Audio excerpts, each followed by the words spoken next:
Greetings, I'm Demonac, and it's Hearthstone Ranked time. Hey, advanced to rank 21, I'm now some crappy pirate guy I don't even like to draft. Let's see, it's going to take at least 2 wins to get myself up to the next rank, and at that point I think instead of playing against the bottom 5 ranks, I'll be playing against the, the next tier. Like, instead of being fifth quintile, I'll be in the 4th quintile. With the potential to run into people who are ranked several ranks higher than me, whereas right now they're pretty much all lower ranked. I'm going 2nd, which is good, and I've got a backstab, which is awesome. It's still trying really hard to give me every expensive card in my deck. Okay, there we go. Acid Oozes are thoroughly expendable since I'm playing against a druid, and they don't have weapons. So this is basically just a raptor to me. But that's okay. You saw what they did against the warrior. If these were not Acid Oozes against the warrior, if they had been something else, that might have gone differently. Because I sort of crushed him, but really it was kind of close. Without these guys, if he kept those weapons, it would have been very close. Now the question is, do I coin out something? You know what? I don't think I am. I think I'm going to save that coin for a bigger play later on. If one of these was my my army of 1, the Defias Warlord guy, I definitely would have done that. But yeah, if the druid had played a creature to oppose this, then I could have just backstabbed it. Almost anything. Not quite anything, but even then, if it was something that I couldn't backstab to oppose this, then I could play him instead, and then backstab. So yeah, now I'm going to play one of these.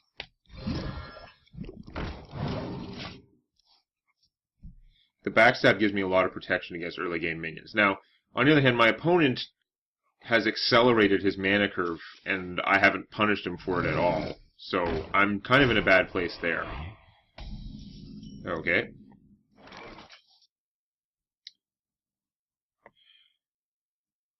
So I could backstab that, and then play the SI7 agent to kill it. That looks like a pretty good play, because that leaves me with the largest amount of stuff in play. I still have my coin, and I can hit my opponent for 3. So, without overthinking it, I find this is a pretty solid SI7 play. This guy's toast. He's around to kill something, and he leaves me with a fairly sizable advantage in board control. But my opponent being permanently 1 mana ahead of me, or unless the game goes so long that we both hit max mana. That's really bad. You're not a morning person. I don't know why he's relying on the Imp Master, though. I know that there are definitely some druid cards that can give you, that can buff up all your minions. But, yeah. Just does not seem that strong to me.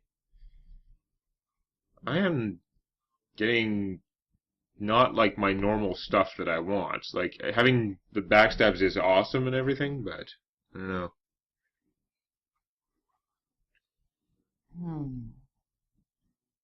Because if I make a weapon and then poison it, it's not quite enough to kill her.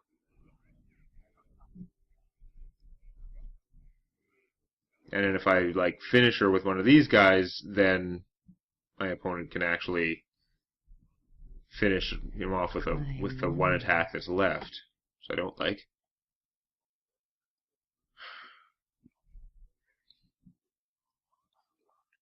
Doesn't seem like there's all that much I can do about it, though. I think what I'm going to do is make a regular dagger, stab this for 1, hit her with this to get rid of her. He'll still have 2 hit points left, so he won't be that vulnerable. My army might all get starfalled, but yeah. Save the poison for now. Hey, lights out.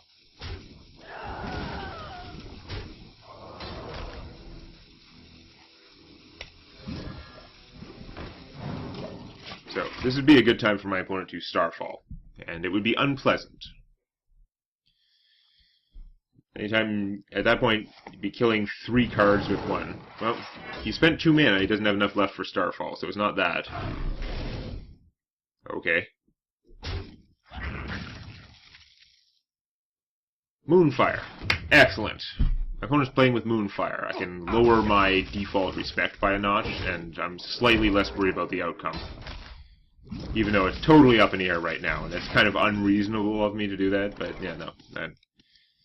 I'm less worried about you because you Moonfired me. It's a sad fact. So, I'm going to play the Mercenary and go all offense here. If the Mercenary is still alive next turn, I'm going to have lots of mana to make a new weapon, so I'm going to stab for 1. Seems fine.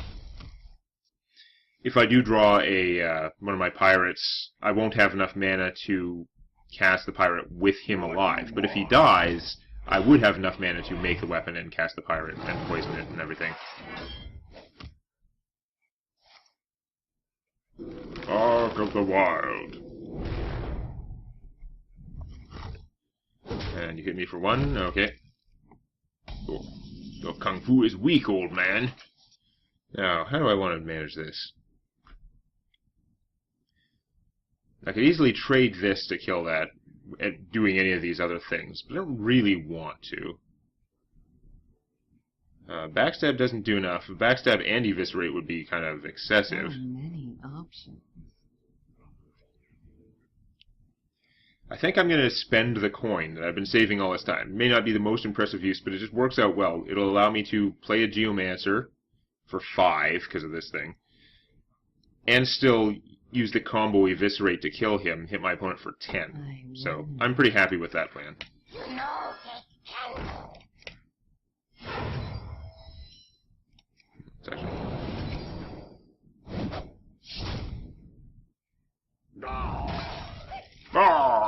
That guy makes a funny noise when he dies.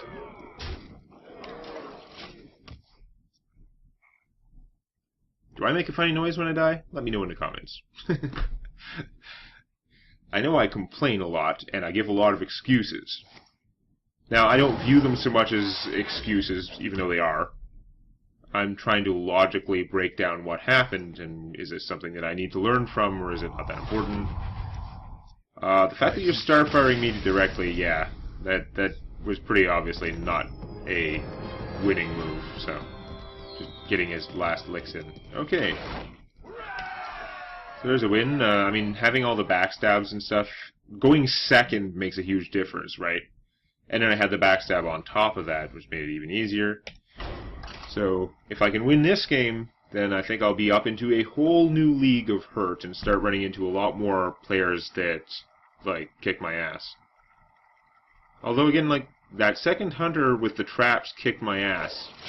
And while I did make a mistake, I was not in a good situation even if I had realized about that misdirection. The first hunter may have been just as good, I don't know, it's just like I got screwed by my hand that game. Going first is not my favorite. I have the backstab, which is excellent. I'm going to pitch the Shiv, hoping the backstab can protect me, and I'm hoping I can draw a 2-cost creature. They're only like 15 or something. And I did. So this is now actually a pretty solid starting hand, despite the fact that I'm going first. I should be able to play a Geomancer, protect it, and then I can play an SI7 agent, even if I can't use his combo. And it might work out better than that, we'll have to see.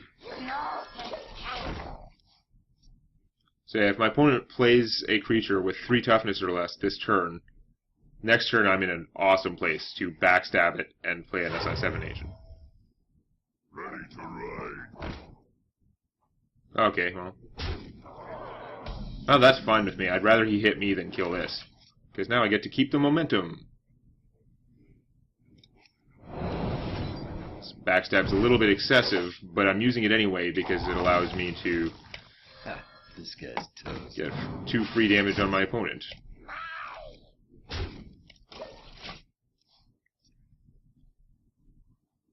And it's not like I had the mana left to... Normally, without the backstab, I would have used a dagger to kill that guy, but then I wouldn't get a 3/3 minion out.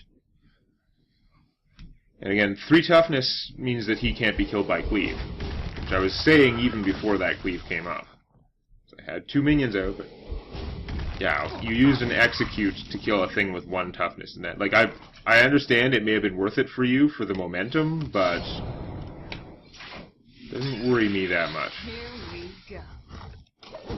As usual, I like to use 1 use of the good weapon, because it's poisoned. I want to use 1 use of it right away, in case it gets blown up by something. But I'm probably going to save the 2nd use until I can actually kill a minion with it. Because otherwise it's not very good card advantage. Yeah, I'll probably be using it to kill her.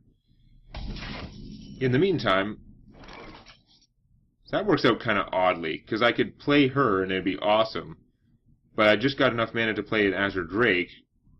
Like, and when you have barely enough mana, that's pretty sweet. So then I'm drawing a card.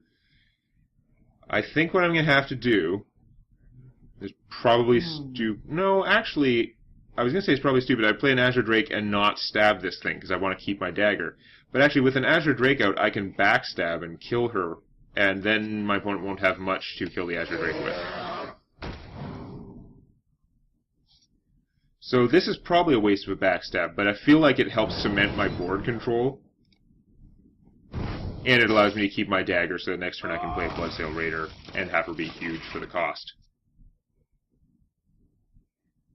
Although that's also going to depend what I draw, because these guys are both better use of 6 mana than she is. Yeah.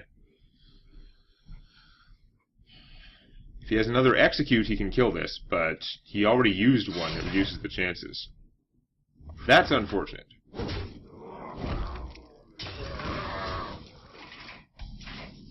What do I get? Not really the card that I wanted. Well, you know what? There's nothing worth stabbing this turn anyway. I think I'm going to play the Ventrico Mercenary. You gotta be kidding me! If he wants to, he can use the axe and the pig to kill it, but then he'll be taking the 7 damage anyway, and then I won't have to deal with the drawback. Or he can kill it with the Rocketeer, which still eats his pig, and still gets rid of the drawback. So that was worth it for me. That was okay. It got rid of the Rocketeer, who otherwise could have been dangerous, and now I could play 2 Bloodsail Raiders, but I've got nothing to stab anyway, so I'm actually going to play the Azure Drake, draw a card, and only play 1 of the Raiders this turn. Thank you. I'm so glad to have that Acidu's. It'll come in handy later. I have been missing some stabbing, but I don't think I've had 2 mana open any of this time anyway, so I haven't really been losing out on damage for that. Keeping the poison around has been pretty worthwhile. Okay, so he draws a much needed card, and then does what? We're all curious to see.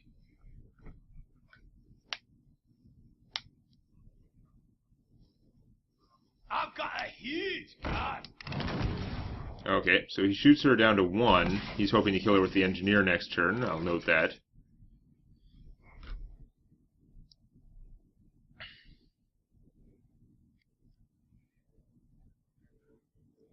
So, I want to play another Bloodsail Raider.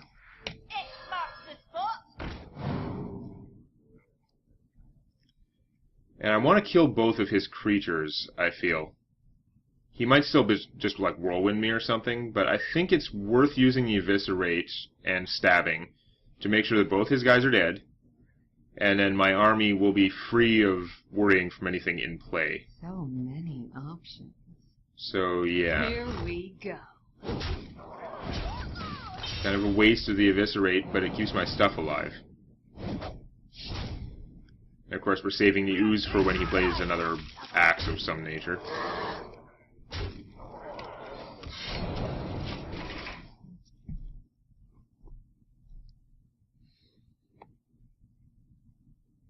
I mean, I could have used this to kill the Engineer and stabbed the Hunter, which was a viable option, and some of it's just trying to guess what your opponent has and what they can do, but...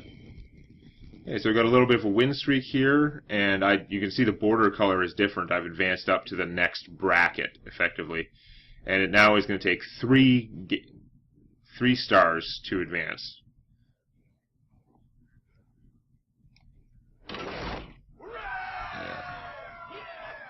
Okay. So get a tiny amount of gold. And yeah, well, that was a good video for me anyhow. And yeah, I guess warriors are still just as dangerous in this. And this is anecdotal evidence, but I do sort of wonder if in the bottom bracket, in like the lowest ranked players, I do wonder if, again, maybe the warrior is just a tiny bit weaker because their ability is not as good. And because the warrior deck has to be pretty well tuned to perform right, and their ability isn't really helping them as much. Just at the bottom skill level, I'm thinking, I don't know.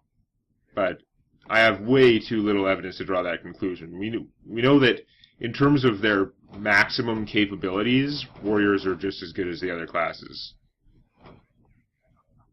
The warrior went pretty far at in the big tournament that I saw. Anyhow, that's it for this video. I guess we'll see what it's like playing in the next higher bracket next time. Show some love to the like button. And don't forget to subscribe to Demonac Games for more Hearthstone Arena and other gaming videos.